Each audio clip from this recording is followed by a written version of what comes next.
Listen Up would like to hear your thoughts. What are the challenges you face to live a healthy lifestyle? Talk to us at listenuptv.com. Welcome back. Well, as someone who makes her living sitting on a couch every day with 4 other women, you have to wonder how Cheryl Weber maintains a healthy lifestyle. We followed the ups and downs of her journey of faith and fitness.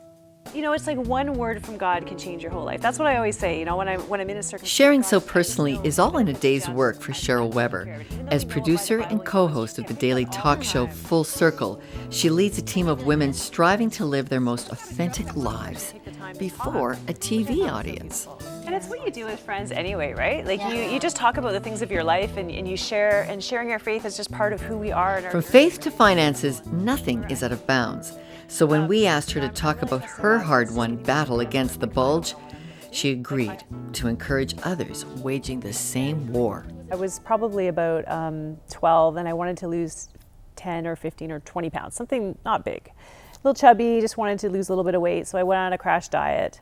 And that just started years of that, you know, like just going on diets, losing 20 pounds, gaining 30 pounds, losing 30 pounds, gaining 40 pounds, you know, and like a lot of people who have struggled with their weight in their life, you're constantly trying to address the issue. It's not like you're just sitting on the couch eating potato chips, you know, but I felt like a victim of my own body.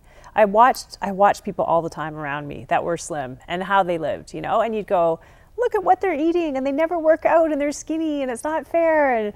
And you know, I just look at food and I gain weight and, you know, it just seemed like really unfair. And I felt like a victim of my circumstances. I got a diagnosis, nothing serious, but I was about 30 years old. I had high blood pressure, just slightly high blood pressure. I had high cholesterol. I had gallstones, they thought, and all these other things were going on in my body, reflux. And I was like, okay, I'm 30. This is not supposed to happen till you're 40. This is what I believed at the time. And for everyone who's 40, please forgive me. But I just thought, you know, this is supposed to happen later in life. It's too young. I'm too young to be having all these precursors of heart disease. And, you know, and so it scared me. I was really scared. And I just thought, I need to do this for my health. So Cheryl made a choice to live a healthier life. It began with small changes, incorporating some exercise into every day, educating herself on what constituted good nutrition, eliminating unhealthy foods from her diet, but it was never easy. Shame is a really hard thing to deal with weight, and yet we have to face it. I mean, I remember joining the gym at my heaviest, and I was so ashamed to go there. I was out of shape, so I knew I was, you know, there's people running next to me, you know, and I'm like panting because I'm walking. You know, it's humiliating. And I felt like all these little skinny women, you know, were working out, were looking at me. And the only thing that gave me the courage to do it was, this is life and death. That was the only thing.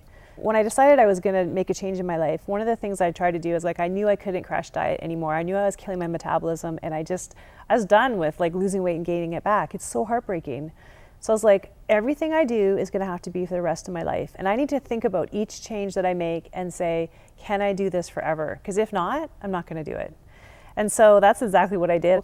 There were definitely bad habits, and I also wasn't that educated about food. You know, I would have been one of those people who thought just having pasta without cream sauce is healthy, or cheese is healthy. Cheese is healthy. It's not like it's chocolate, right? So I didn't know a lot about fat and calorie content, you know, except for the obvious things. I wasn't really that educated when it came to food, and I didn't grow up in a household that exercised per se. So there's a lot of things I had to learn, actually, in order to lose weight. It was like going to school. Little by little, the weight came off, and month by month, it stayed off. Cheryl lost 70 pounds. She's kept it off for 10 years. God does love us the way that we are. And one of my favorite sayings is, God loves you just the way you are, but he loves you too much to leave you that way. And there is an aspect of God that you find total comfort and acceptance in, even in our sin and our shortfalls, you know, our shortcomings. Like, it's beautiful. But at the same time, if you get into a relationship with God, he's also kind of nudging you along the road to say, you know, I love you, but that's not healthy for you. You're hurting yourself. I don't want you to hurt yourself anymore because I love you. Look at her now. You see a beautiful, confident woman who radiates good health. She's long tried to follow Jesus' teachings to love others, but somewhere along the way, she realized that she needed to learn to love herself. You know, I remember not feeling good in my skin. Like, I don't know how to say that, but it felt like I was a different person on the inside than I was on the outside, but I was trapped in this body that I didn't like and that I didn't want to be in and I couldn't get out of. And it was despairing.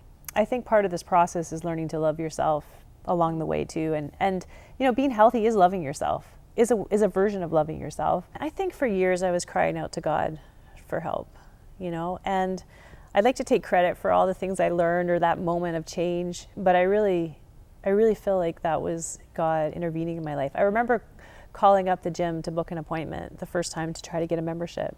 And I had such an overwhelming sense that I was saving my life. You know, I don't know. I don't know if I was dying. I was 100 pounds overweight, which is a lot, but it's not generally fatal. I don't know where I would have headed though. You know, I just had this feeling like I'm saving my life, and I can't take credit for that. So, you know, I think every step of the way I was asking God to help me, because I'm not special. Like, let's face it, I'm just like everybody else. I like to indulge myself. I like to be lazy. I don't always feel like working out. You know, it's hard to do this consistently. It's hard to fight this battle every day. So if I've had any success, I would have to give God the credit and say, you know, I'm thankful for that faith, and I'm still a work in progress. I still am learning better ways to deal with stress and pain and work through my life and feel good about myself and like everything. I don't know if this story's ever done. Distracted by how great your hair looks. For a change. It's just the work of God in my life, and I'm really thankful just for the ability to do it. And I just hope that by telling the story that somebody else gets that spark. You know what? That you can change your life, and what you've inherited or what you've become is not who you have to be. That you can reinvent yourself.